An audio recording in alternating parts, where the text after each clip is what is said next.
Сдруженијето на пензионери на Кочани и годинава ја презеде обврската да посредува при снабдувањето со огревно дрво на своите членови, обезбедувајќи однапред утврдена фиксна цена и одложено плаќање на месечни рати. За оваа значена активност, преку која пензионерите навреме се снабдуваат со квалитетен огрев, претседателката на Сдруженијето на пензионери Јелица Зафирова изјави: Почна уписо на огревно дрво, меѓутоа при крај сме,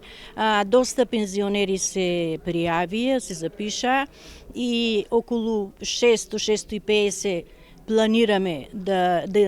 ги набавиме оваа година со огревно дрво, исклучиво со бука. На овој начин и помагаме и на пензионерите на полесен начин да дојдат до огревно дрво, бидејќи се деле целата сума на 8 рати, кубико е по 4500, ратата, 7 рати се по 3500, последната е 2500. И на време ќе ги снабдеме, договорот е подпишан, до крајот на септември планираме да добијат сите огревно дрво. Со цел да се обезбеди еднаквост при доторот на огревно дрво, Зафирова потенцира дека пензионерите кои лани последни ги добиле годинава ќе бидат меѓу првите, односно испораката ќе биде по обратен редослед што наидува на одобрување кај пензионерите.